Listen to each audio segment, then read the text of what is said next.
Get started in like a minute or two, everybody. Just FYI.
All right, y'all.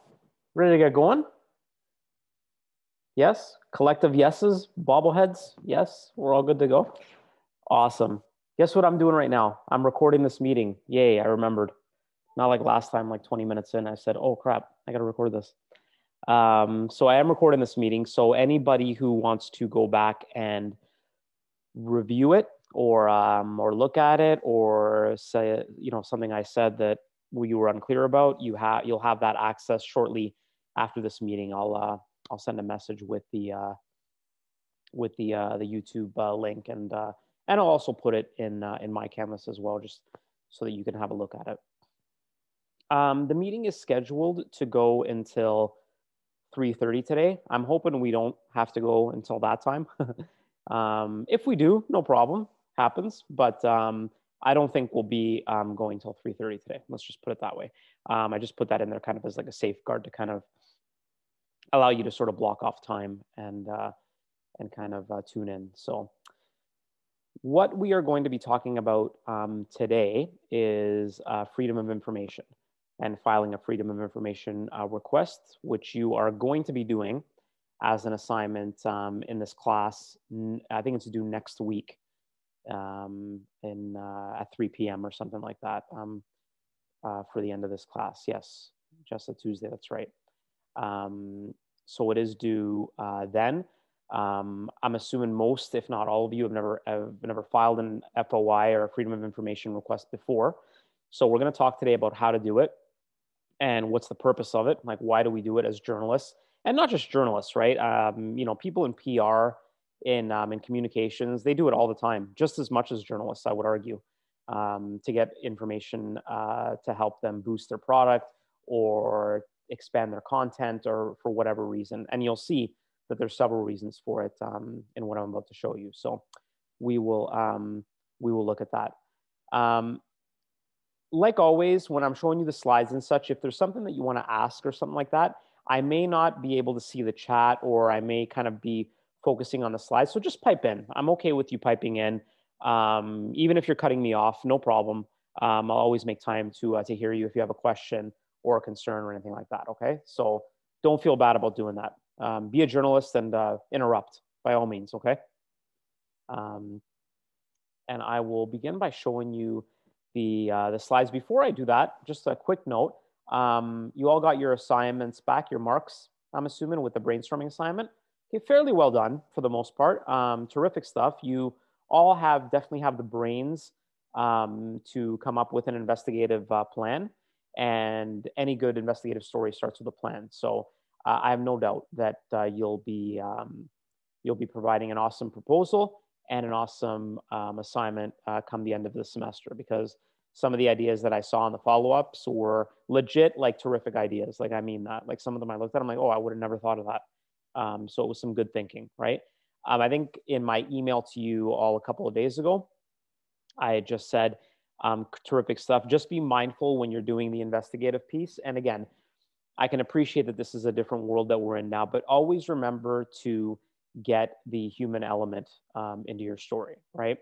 You know, if you're doing something on homelessness, do your best to have a homeless person included in your story. Now, again, this is a very different year, right? And the way I teach and the way I direct you and guide you is going to be very different from the way I've done this in years past, because it is a pandemic and we are in a lockdown. So, you know, in years past, I would probably tell you, hey, go by a homeless shelter, see if any of them want to talk to you, you know, hang out outside and see. I'm not going to do that this year, right? For obvious reasons.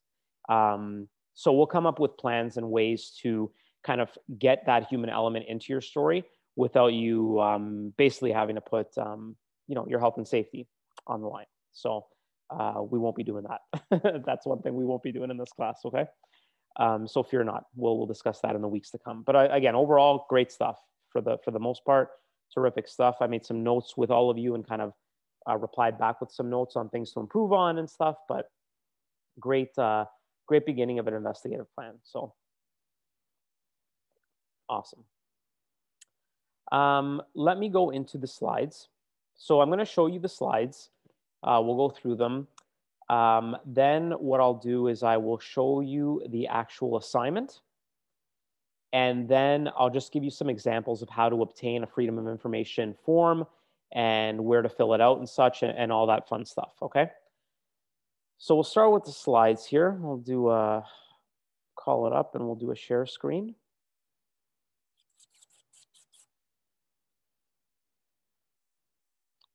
And we will go to play.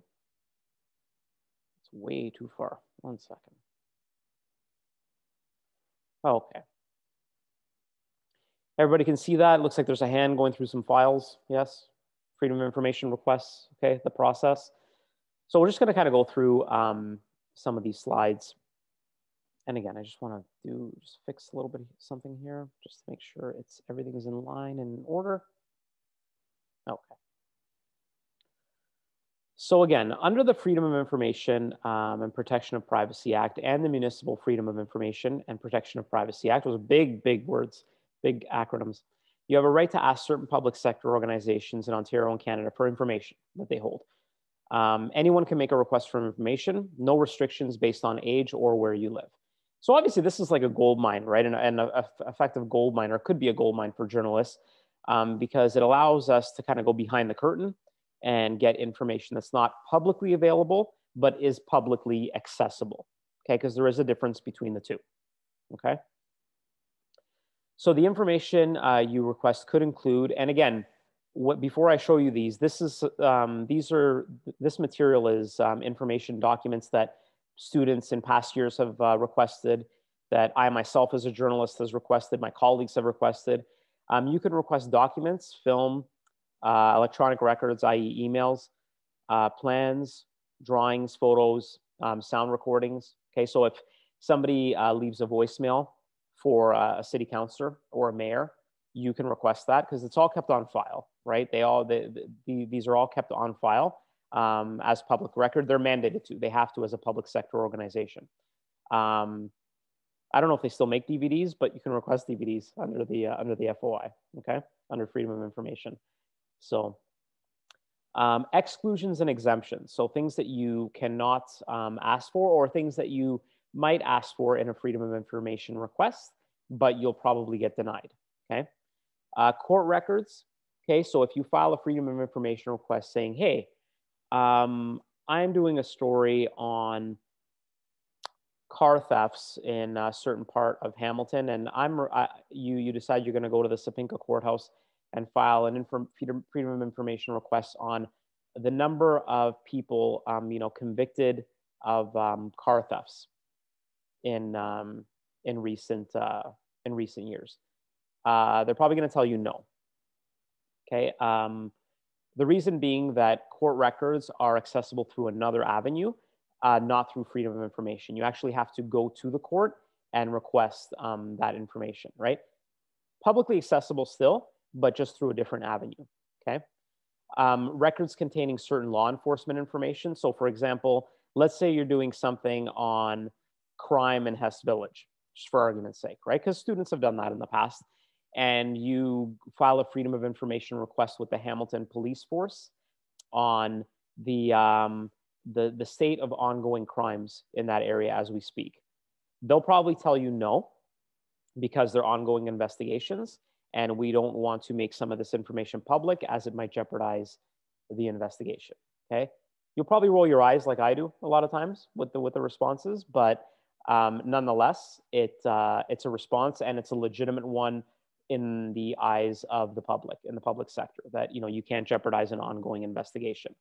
Now, what you can do if you were doing something like that is you could ask for, say, crimes in Hess Village over, say, the past 5 years, or from 2015 to 2020. You may get somewhere with that, okay?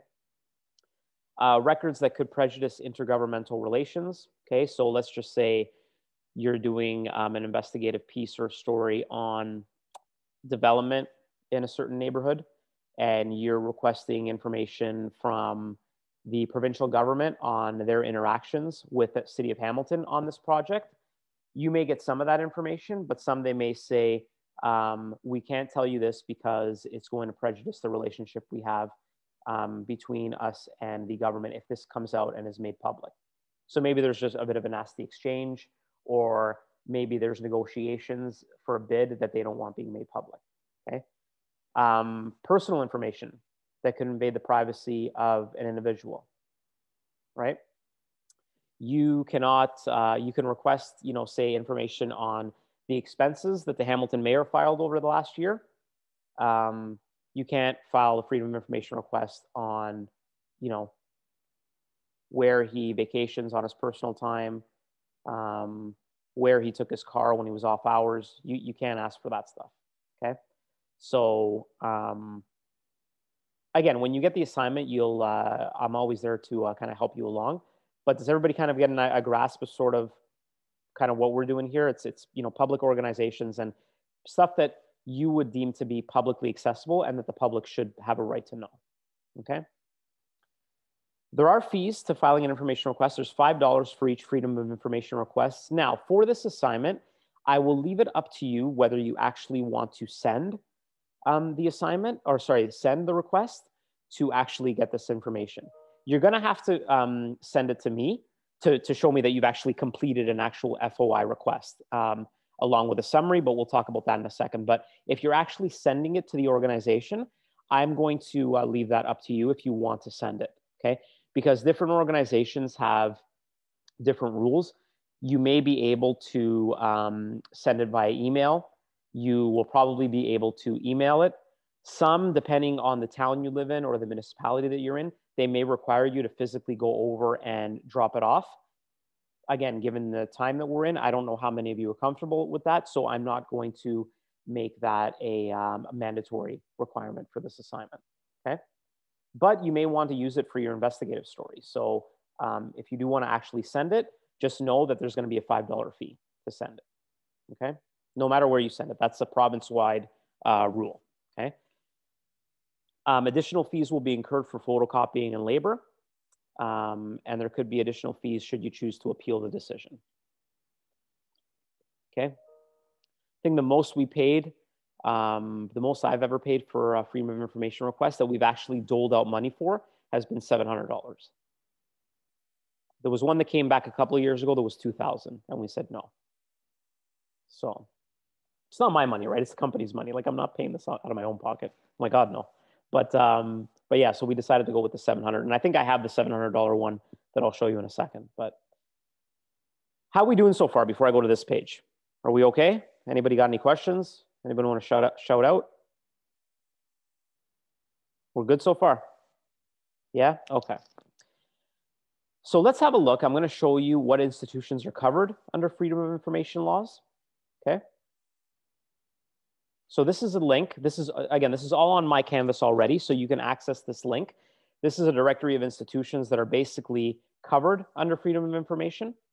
Okay. If you're looking for something to do and you don't have a clue, or you are looking for places to file a Freedom of Information request or an FOI, you can look at this link here. Just to give you an example, I'm just going to type in Hamilton and see what happens.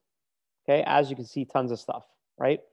You'll see here the act that it's covered under, the name of the institution, and the institution type. Okay, so you'll see here the Police Services Board is covered, the school board is covered, the city of Hamilton is covered, right? All kinds of different options for you here. Again, you may not live in Hamilton, or you may live elsewhere, as well. I know some of you do. So you may want to cover a Freedom of Information request in your town or municipality. If I type in Oakville, for example, no, not a lot in Oakville. That's surprising. So when you say like that it's covered by like Freedom of Information, that means that these are institutions that we can request information from? Yeah, exactly. Okay. Exactly, Jessica. And you may not get what, if you do actually send the request, you may not get what you're looking for. They can come back with a number of responses. They could say, hey, absolutely, give us a month, here's the fee, you can have it all. They may say yes with an asterisk, or they may say, no, you can't have that. But yes, there's nothing stopping you from actually filing a request. Okay, so that is the link, and you'll have that in my Canvas, okay? You'll see that available in my Canvas. What's it available under? Because I don't see week 2 on my Canvas. Oh, no? You should see it. You should see it. If you know what, Kara, if it's not available, I'll make sure that it's available. Like, I'll go in if I've messed up or something. Yeah, the only thing that I've been able to see in your modules on Canvas is just like your keynote and then like the video link underneath. There's nothing else in the modules. Okay, you know what? Maybe I'll have a look at that on break. Okay. And we'll see. Are you able? Week 2 is just not there right now. Really, eh? Yeah. Huh. That's interesting. Were you able to, like, just let me ask and just shout out anybody. Were you able to access, like, for example, week 1, like the keynote during week 1? Was that all available? Yeah. Huh, that's really weird. Okay, well, I'll go and address that either on break or after class today. But this link will be available. I'll make this link available to you if it's not already. Okay, so going back, so that would be the link where you'll go and get it. But again, most things in Hamilton that are public, school boards, police board, City of Hamilton, it's all publicly available, but that's a link just in case you want to check. Excuse me. Some ideas for your FOI. Just press the. And then again, this is a combination of my own suggestions and suggestions and assignments that students have done in the past. You can do something on City Hall. This is always a good one. The meeting attendance records for counselors, that's just golden. You can find out that, you know, some counselors like only attend, you know, like 2 meetings a year or something like that, which is great for a story, because then you can just ask them like, hey, like, why don't you ever show up to council? Emails sent by a certain counselor on a given issue, these are terrific. People are still so stupid in terms of what they put in an email. So you can get a lot of really like juicy information. Counselor allowances and expenses. Okay, so you can freedom of information that, or you can FOI that. Hi, I'm looking for Counselor A's expenses filed with the City of Hamilton over the last year. Why would that be interesting to Hamilton residents? Let's just say, anybody? Like whose money is that? The citizens' money? Yep, taxpayer money, right? So you could have a situation where, you know, obviously not in this time because of the pandemic that we're in, but we filed stories with Metroland before about counselors taking a, you know, $5,000 trip to Athens to attend some business conference, right? Again, all taxpayer money, staying in a 5-star hotel, right? And all available through Freedom of Information. So you can get a lot of good stuff from it. Council cash spent on counselors' meals. Okay, sometimes you'll find, you know, counselors deciding to splurge one night, take some business partners out to a meal, and then later, you know, next thing later, it's like $4,000. How much it costs to keep suspended staff. So now when you know, the city and other groups or other organizations, when they suspend an employee, usually it's with pay now. So you can file a freedom of information basically asking, how much are we paying people to sit at home and do nothing? Number of car accidents counselors have been in, and how much does it cost taxpayers? Okay, sounds like a funky one, right? Like a weird one. That's actually one that I did several years ago in Mississauga. Okay, with regards to our former mayor, Hazel McCallion. Again, this was all from a tip that we got that, you know, she's been in a few car accidents. You guys might want to look into it. So we did. You know, you can see my lead there. Mayor Hazel McCallion's car crashes over the years have cost more than $50,000 in repairs and payouts.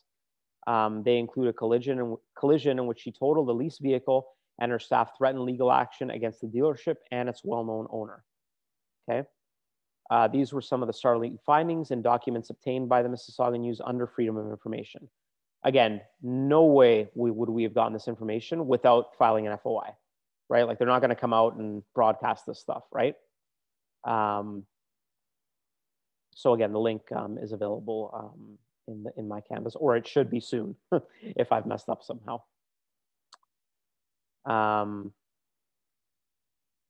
Again, schools or school boards. Okay, terrific stuff that can come out of there. And again, this one here was done by actually students in the last 2 years.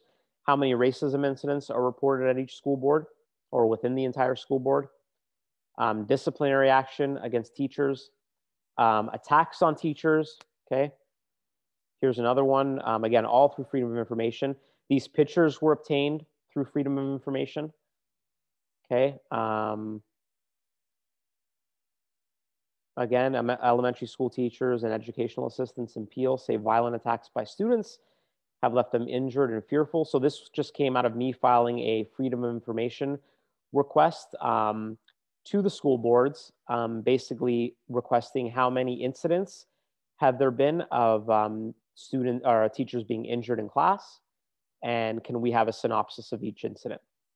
So again, just lost in all this. I don't want to want this to be lost. You will have a lot of documents coming back potentially that you'll have to sift through if you choose to send it. So be prepared for that. But again, I mean, I think you'll see with some of these stories, like it's well worth it, right? This is not information that you're getting, or visuals for that matter, that you'll be getting by just taking, by just online or something. Like you'll have to file a Freedom of Information request to get it.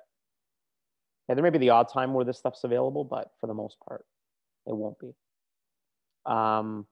Police and justice, okay, number of investigations by Hamilton Police, collision reconstruction over the last few years. You might want to do something like that. That might be of public interest, right? How many collisions they've investigated over the years. You may want to do a Freedom of Information request on a specific intersection. You know, how many collisions at this intersection over the last like 3 years? How many have there been? The second point I make here, most targeted groups for hate crime in the city. That was a great one. We've had students do that the last 2 years, where they submit a request for hate crime incidents and which groups are the most targeted. A lot of good information in that. Unfortunate information, but a lot of useful information, I think, for the public, and you know, to basically allow It basically helps police to know what groups they need to maybe more focus in on and what groups they need to reach out to more. Number of unsolved murders, when they occurred and how many. Okay, again, all I would suspect would be available through Freedom of Information. Some keys to filing FOI requests. Be specific in terms of what you're asking for. Okay, include timeframes. This is very important. Okay. Example for the year 2020, for the year 2020 or from 2015 to 2020. Don't just say, hey, I'm looking for, you know, the number of crashes at this intersection. And even if you do say, I'm looking at the number of crashes at this intersection over, say, the last 5 years. What does the last 5 years mean? We're in 2021 now. Do you want them from 2016 to 2021? Do you want them from 2015 to 2020? Right? Yes. Sure. So the information they can provide, is it all like statistics? Yeah, statistics, okay. But they can provide emails too. They can provide emails as well. For example, let's just say you're doing a story on development in a neighborhood, right? Or that's what you want to do a Freedom of Information request on development in a neighborhood and how this particular project is going. You could request emails sent between the counselor of that neighborhood and the developer, like the actual person that's in charge of the development. Like, I want all information or all emails sent and received between counselor A and the developer, just to kind of give you an idea of kind of what discussions are being had and what's being said. So it's not just statistics. Statistics, I suspect, will be what the majority of you send or do your Freedom of Information request on, but it doesn't just have to be that to answer your question. If you are requesting emails, be sure to include in your request sent and received emails, okay? Because they might not be clear on that, and they may come back to you, and sometimes just for them to even reply to a question. You know, hi, Jessica, we got your information request, but we just are wondering, do you want all the ones that are sent and received or just the ones received? That alone could take 3 weeks just for them to reply like that, right? Quickly before I go on, back to timeframes for a second. Some of us look at timeframes differently, right? Like some of us say, you know, the last 5 years is between 2016 and 2020. And they may think that that's in their brains, they may think that that's 5 years because they're including 2016. So my point is, be very clear in terms of the years you're asking for. So if you're asking for the last 2 years, put the actual years that you're asking for. Even if it's coming down to months, you know, from January 2019 to, you know, January 2021. Identify yourself as a journalist. Okay, there's nothing wrong with that. You are journalists. Okay, you're writing for publications. You're doing journalistic work, so you are a journalist. So you can identify yourself as a journalist with Mohawk College. Okay. Oops. Sorry. I lost that. Okay. This, again, you'll want to use as kind of the framework for sending your Freedom of Information request. See the second point there that starts with greetings? That's an example, word for word, of a Freedom of Information request I filed back in 2018. Okay. So again, greetings, I'm seeking stats on investigations by the Peel Regional Police Major Collision Bureau over the last 5 years. And again, I put the date, the years. I'm looking for information on time and date of each investigation, along with details relevant to the investigation. Example, was it a fatality? Were charges laid? Where did the crash occur? What is the cause of the crash? Okay. And again, it took some time. This is in the email that you get from me, the link, you'll probably get 2 links because I know that Zoom stopped recording when I got cut off, and I have that recording already. It already put it on my laptop. So we'll have 2 different ones. So let me just call up everything again. And again, I don't know what's up with this internet. So if it happens again, the same thing, just hang tight and I'm sure I'll get back on eventually. So sorry about that. So I'm just gonna get us back here. Go into our slides. And I'll do a share screen in a second.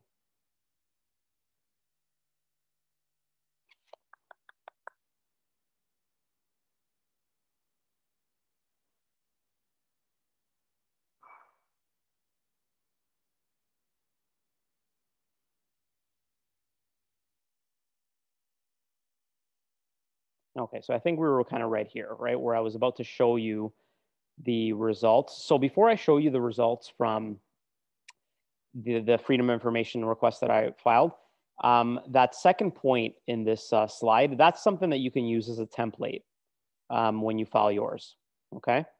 And this is kind of what it produced.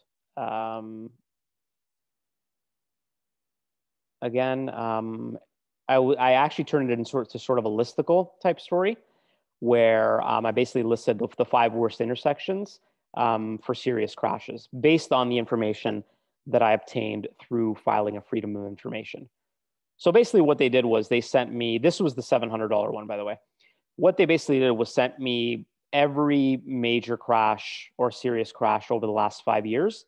And I actually went through the data and literally like started making notes where I said, okay, this crash occurred at this intersection, and I tick that as one crash at that intersection.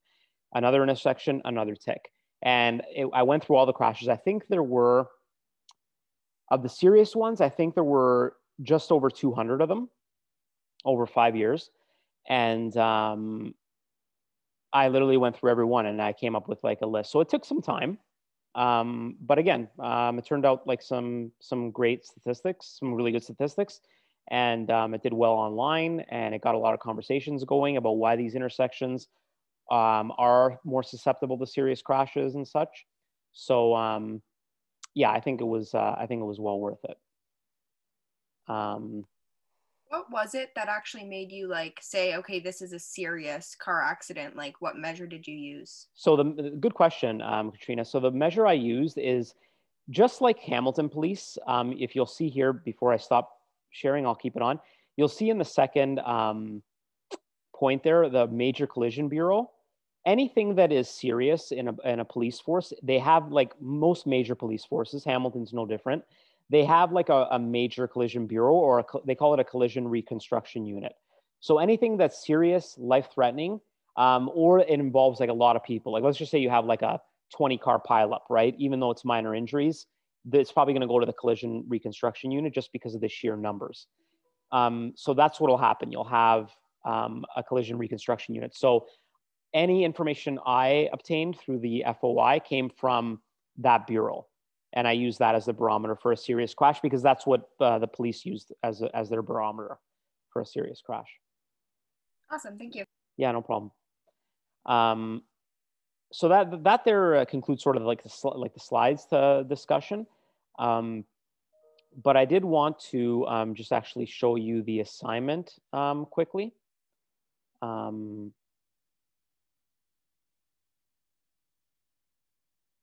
So again, I'll pull this up. How about this, guys? Can you access this in my Canvas? It should be under assignments. Can somebody have a look for me and just kind of shout out if you can?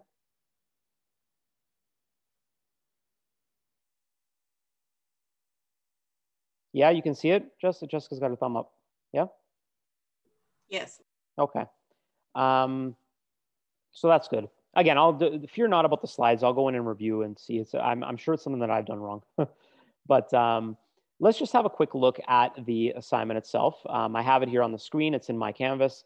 So using the parameters and guidelines discussed when it came to access of information, so what we just did, the plan is for you to submit a Freedom of Information request to a public organization or government agency no later than Tuesday, January the 26th. So a week from today.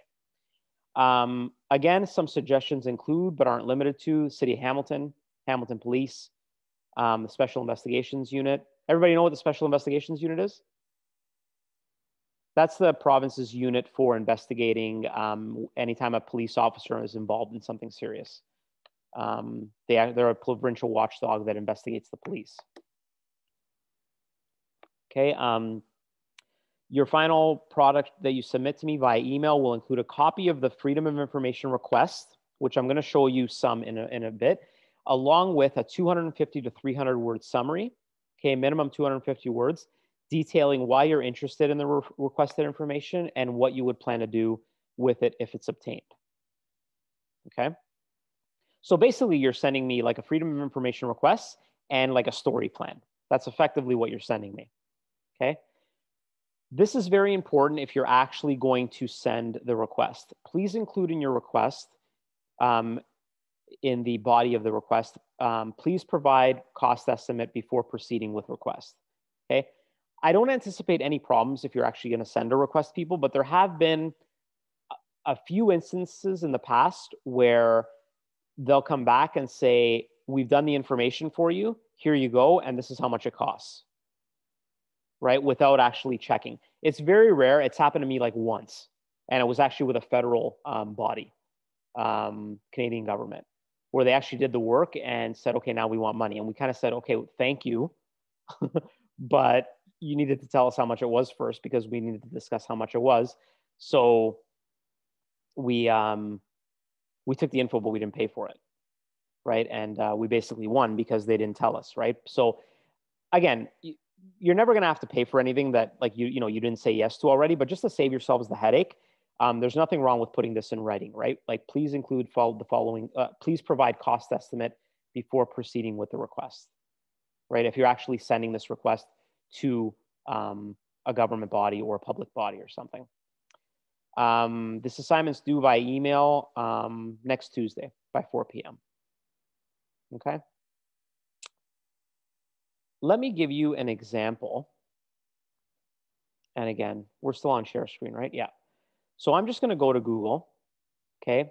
Let's just say you're thinking of what to do for this assignment or what you can do as a Freedom of Information request.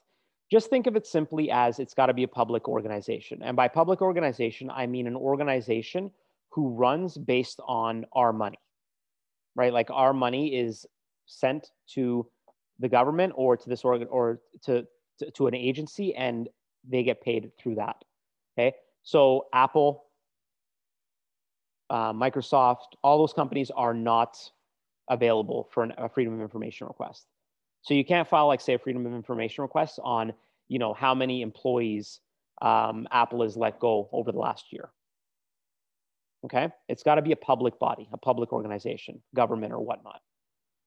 Okay, so if you're thinking of how to obtain an FOI request or a Freedom of Information request, again, not rocket science. If you just go to, let's just say you want to do something on the City of Hamilton. You type in City of Hamilton and Freedom of Information. Whatever you want to do it on, plus Freedom of Information on Google should get you the actual request.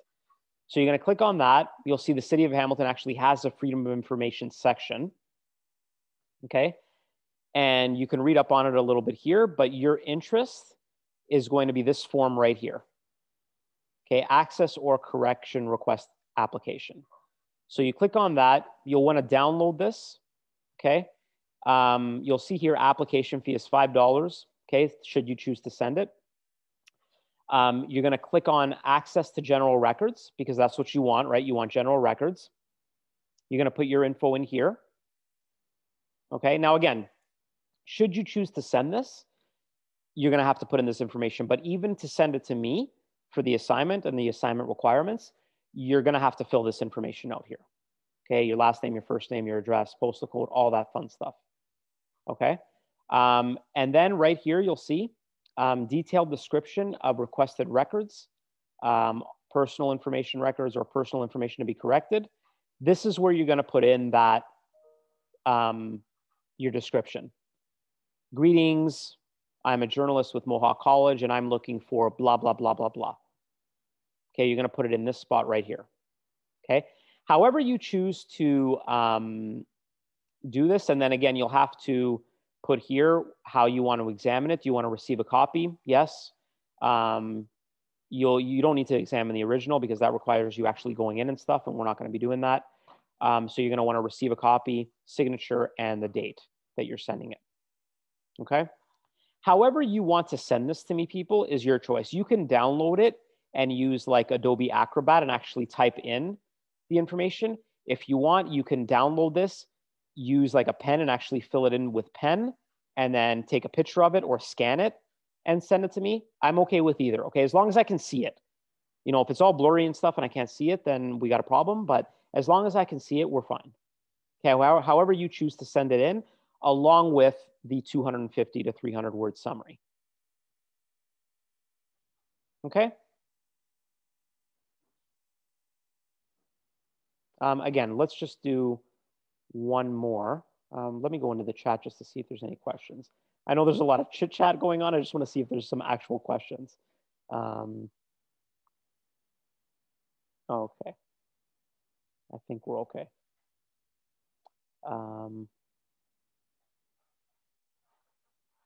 So let me just do one more here. We'll go a share screen. Let's just say you wanted to do, I see some chatter about police. Okay, so let's just say you wanted to do some freedom of information work for the police. So again, not rocket science, right? Hamilton Police.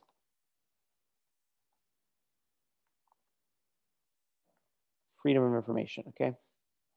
Let's see what that pulls up. File an FOI request, okay? Exactly what we're looking for. So if you're looking to file one with Hamilton Police, again, sometimes you may have to click on a few things to get to the information. Let's just see what we have here, right? So it's right there. Everybody sees that? Okay, and it'll look similar, as you can see, to the City of Hamilton one. Okay, access to general records.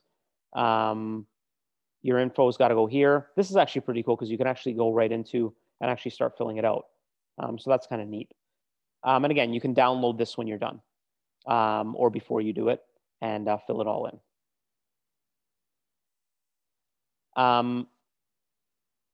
One thing I will say, if the hamster's running in the wheel already and you're thinking, you know what, it would be awesome if I could use this freedom of information request for my investigative assignment. Brilliant. I'm glad if some of you were thinking of that. Awesome. Just please, please, please, please have a plan B, because sometimes these FOI requests, they take 3, 4, 5 months to get back. You could get it back in like 6 weeks, which has happened before, but it also could take a long time. And obviously, you know, unless you want to be filing stories to me in like the middle of summer, which I show of hands, probably no, you're not going to want to do that. So make sure you have a plan B if that's your plan to use this, okay? Students have done it before, okay? It's been done before. It's actually been done at least once over the last 3 years where students have actually used their FOI and used it for their major investigative piece, or at least used some of it for their investigative assignment. But just as I'm saying that, there's also been students who have had that plan and had to pivot and change because they realized by the time, you know, there was like 3 weeks to go before the assignment's due, they're probably not going to get the information. Yes, Jessica. You're muted. Sorry. No problem. If we had like a plan B per se, like you're saying, like have a backup, is there anything stopping us from filing more than one freedom of information request just to kind of cover both? Like, no, there's nothing. Just be mindful of the fact that they generally take a long time. Like that collision reconstruction one that I did, the dangerous intersections. By the time I got everything, because there was one question clarification, it was 4 months. So I requested it in late December and I got it in April and I did the story for May. So it took 4 months to get it. So you can imagine if you filed something while we are in January now, if it took 4 months, we're already past the semester, right? So good that your plan B would be to file another one, but just be mindful of the fact that it might take just as long, if not longer, to get that one. I'm just thinking like for my like second story idea that I do have, I could file one for practice, but at the same time, if I don't get it back, it's not vital to telling that story kind of thing. I was just thinking like for getting used to it. And so also like you mentioned earlier, we can write about different municipalities depending on where we live. Yeah. So would you be able to point us in the right direction if we are doing that for different municipalities, or just what you recommend we like look up? Yeah, for sure. So if you are like, I'm going to show you something really quick. But if you have questions after this, or say we leave this Zoom meeting and you start it tomorrow and you're like, man, I can't find anything for this, by all means, feel free to send me an email. I'm more than happy to like try to find it for you. But let's just say we wanted to do Town of Oakville, because that's where I live. Again, you just type it into Google, your actual town. And if you type in freedom of information, it should, you know, I don't want to like say like it's foolproof, but it should take you to the website or the link to get that information. Again, right here, I just did it. So it took me to the Town of Oakville's Freedom of Information page, and it's right there, the form that you got to fill out, right? So I have no doubt that it's similar for other areas where you live. But again, if you're having some trouble, you may have, like, some of you may come from, say, a small town where their Freedom of Information page may be on the bigger regions site and not that town specifically. So work through it. And if you have questions or you're having some trouble getting to it, by all means, feel free to send me an email, and I'm more than happy to help you out. Okay? Wicked. And just on further to that, Jessica, because I just thought about this now, and it was a good question that you asked. I would just suggest, like, what you have is an awesome plan B, but I would also suggest make your plan B, like, start to think, okay, what happens if I don't get this Freedom of Information? Like, just start thinking about that in your heads, right? Like, and be prepared for that. What I was saying, yeah, like, my plan B story is one that I don't necessarily need that for it, but I was saying, like, yeah, to kind of do it just to get in that, like, in the practice. Yeah. No, yeah, and that's good thinking. That's really good thinking. Okay. I'm just trying to think if there's anything else. Does anybody have any questions? No, we're good. Okay. I think I might have some when I go to actually, like, do it. Is it okay if I just, like, email? Absolutely. Absolutely. Don't ever think twice about emailing me, people. Like, if it's especially if you're struggling with finding some information, by all means, send it to me, because you know what? Sometimes the information that you're looking for, it may not actually be available. Just remember, if it's a private organization, you're not going to be able to get a Freedom of Information form, right? I had one student, yeah, I'll get to you in 1 second, Kara. I had one student last year who tried to do a Freedom of Information on a school bus company. Guess what? Technically, they're private, right? We all think of them as public because, of course, we all take the school bus. When we were younger, we took school buses, but they are a private organization. So if you want to do an FOI on something based on, and this is what I told the student, you're going to need to do it through the school board. So you're going to have to ask the school board, how many reports have they received of school bus accidents, and see if that information is even available. But you can't email a bus company and say, a school bus company, and say, hey, I'm looking to do a Freedom of Information on how many you've been in, because it's a private company. Okay, so sometimes it may be that. It may just be that you don't realize that it's not a public company or a public organization. Yes, your question. If I wanted to find out something about, like, testing for pollution in Hamilton Harbor, like, what would I do? Like, agriculture, or what? I don't know which one I would do. I would suspect that you could probably start with the city of Hamilton and see, because I'm sure they have, like, waste management and a body that looks into that. So yeah, I would check with them, which is one that we've already done already, right? The city of Hamilton's Freedom of Information. Right? Again, be prepared with some of these. They might come back and say, sorry, that's not our department, so to speak, or, you know, you're going to have to do a Freedom of Information elsewhere. So just be prepared for that, right? And obviously, I'm going to do everything I can to help you in terms of finding that page or that request form, and maybe kind of guide you in terms of how to phrase what you're looking for. But I may not even have the answers as to whether that organization covers specifically that what you're looking for, right? The Hamilton, for example, let's just say you're doing something on school boards and you want to find out how many teachers have been suspended. Okay, I'm just throwing out ideas. They may come back to you and say, well, you'll have to go to the Ontario College of Teachers for that, because we don't keep that data, right? So they're not telling you we're not giving it to you. They're just saying you got to go somewhere else for it, right? So just be prepared for that. I'm just going to look in my chat here. Is this FOI form another way to get info on upcoming improvements to roads and other things in a city. Yes, Jessica, it can be that. It totally can be that. I had a student, the first year I was teaching at Mohawk, he did an FOI on development in Upper James, on the Upper James neighborhood. And yeah, I think that he got it through the city. So yeah, totally. Just remember, the one thing with development with the city, you'll get information from them, but I don't know how much you'll be able to get from, say, the developer, because the developer is private, but you'll still get some information from the city. Okay.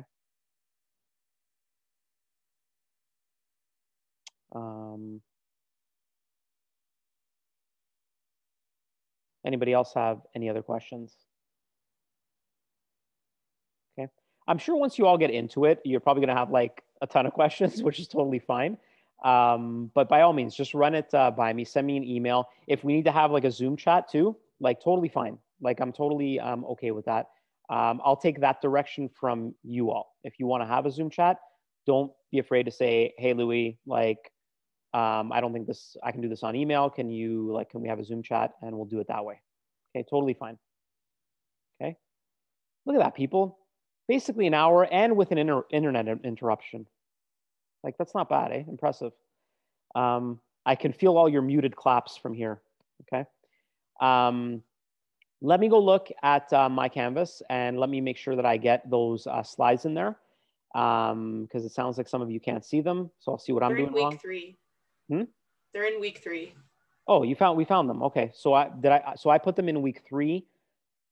Are we technically in week 3? I guess technically we kind of are, or no? Yeah, because week 1 was like the half week, right?